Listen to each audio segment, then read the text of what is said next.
Salut, est-ce que vous saviez qu'une entreprise, lorsque vous acceptez leurs conditions d'utilisation, peut légalement réclamer votre âme? Par exemple, en 2010, l'entreprise britannique GameSpot a révélé qu'elle possède légalement les âmes immortelles de milliers de clients, et ceci grâce à cette clause, bien cachée mais acceptée par plus de 7500 utilisateurs. Par contre, cette clause a été ajoutée le 1er avril 2010. C'était une blague. Ils ont même changé le nom de l'entreprise pour rendre la chose assez évidente. Mais cette blague a prouvé quelque chose. Personne ne lit les conditions générales d'utilisation et les entreprises sont libres d'insérer toutes les règles absurdes qu'elles souhaitent dans leur contrat de licence. Mais le plus fou, c'est que plusieurs règles comme celles inventées par GameSpot existent ou ont existé et sont plus absurdes les unes que les autres.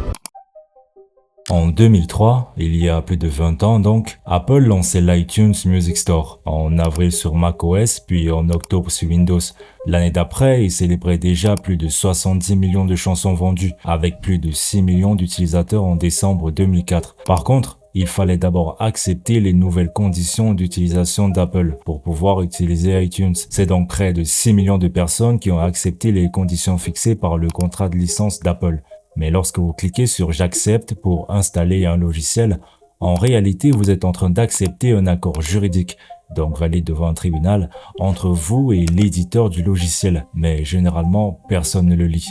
Pourtant, dans le contrat de licence, les entreprises ajoutent très souvent des clauses assez farfelues. Par exemple, les 6 millions d'utilisateurs d'iTunes en 2004 ont dit oui à cette clause. Vous acceptez également de ne pas utiliser le logiciel Apple à des fins non autorisées par la législation des États-Unis, ce qui inclut sans limitation le développement, la conception, la fabrication ou la production de missiles et d'armes nucléaires, chimiques ou biologiques.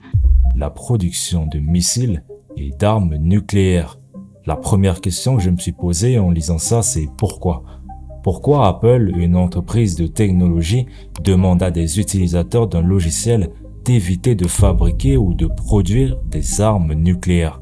On pourrait penser que c'est une blague, comme celle avec GameSpot, ou une erreur de la part du service juridique, mais croyez-le ou non, cette clause est tout à fait légitime.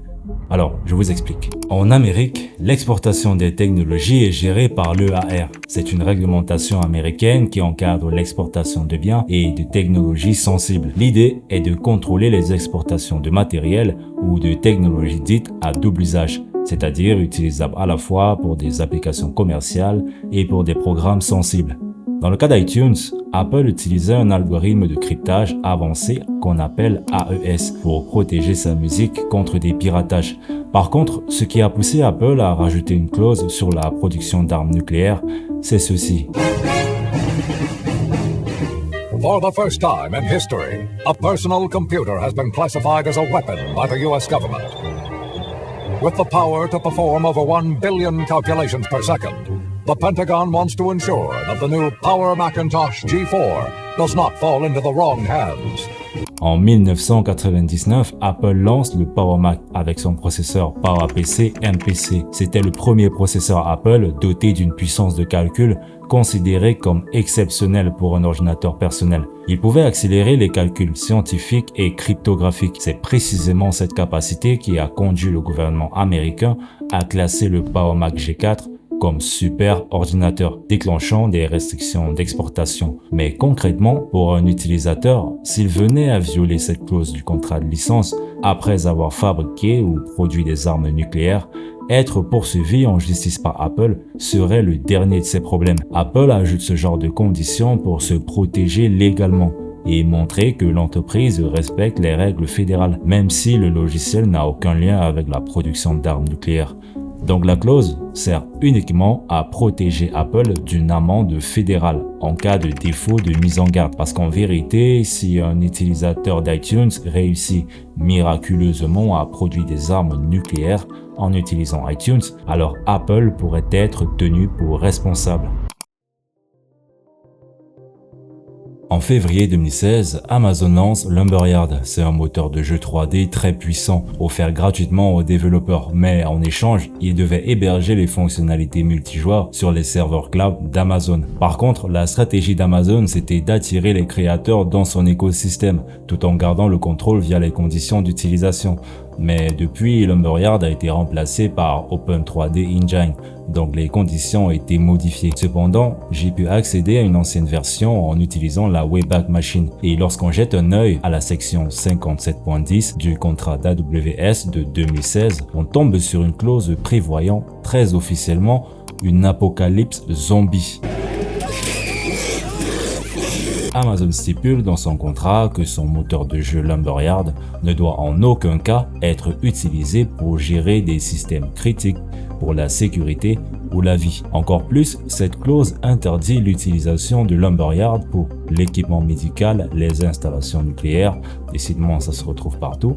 Mais jusqu'ici, tout est normal. On peut dire que c'est une protection juridique standard. AWS ne veut pas être tenu responsable si un bug dans son moteur de jeu provoque le crash d'un avion ou la fusion d'un réacteur nucléaire. C'est après ce paragraphe que les avocats d'Amazon ont décidé de s'amuser. Regardez, le contrat se poursuit avec cette phrase assez improbable. Toutefois, cette restriction ne s'appliquera pas en cas de survenue d'une infection virale généralisée transmise par morsure ou par contact avec des fluides corporels, entraînant la réanimation de cadavres humains qui cherchent à consommer de la chair, du sang et susceptible de provoquer l'effondrement de la civilisation organisée.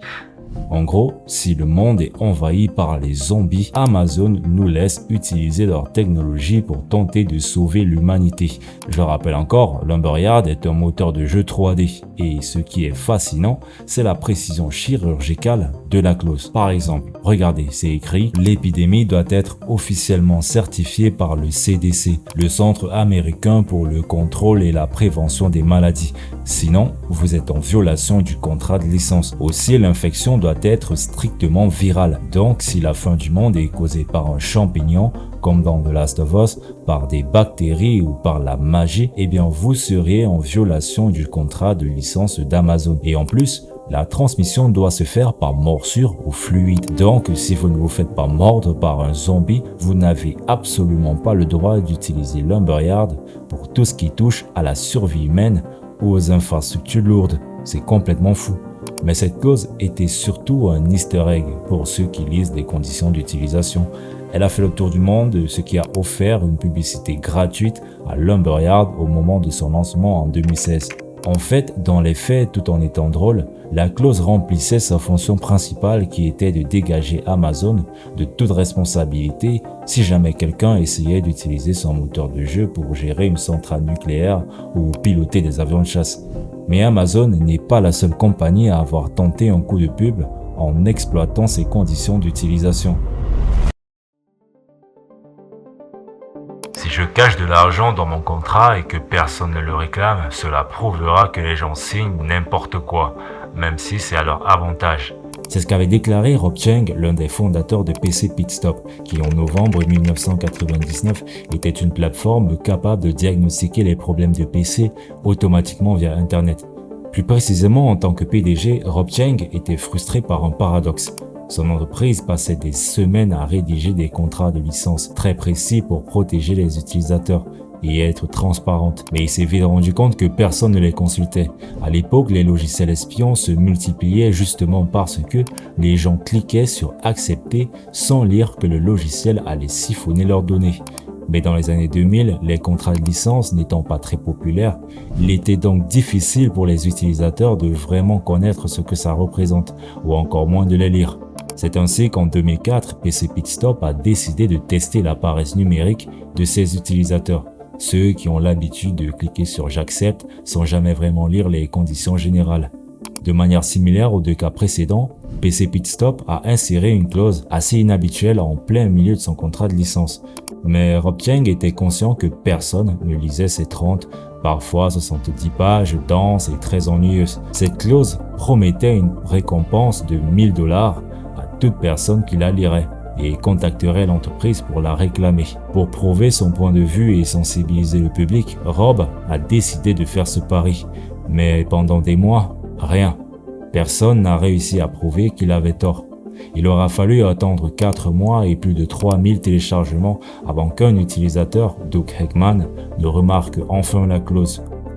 Après avoir reçu l'email de Doug, PC Pit Stop lui a envoyé son chèque de 1000 $ et a immédiatement retiré la clause du contrat pour éviter que des milliers de personnes ne téléchargent le logiciel uniquement pour réclamer les 1000 $. On ne se rend pas compte que les entreprises ont cette capacité totalement légale de changer leurs conditions d'utilisation comme elles entendent, et nous les utilisateurs, on peut rien pour les en empêcher.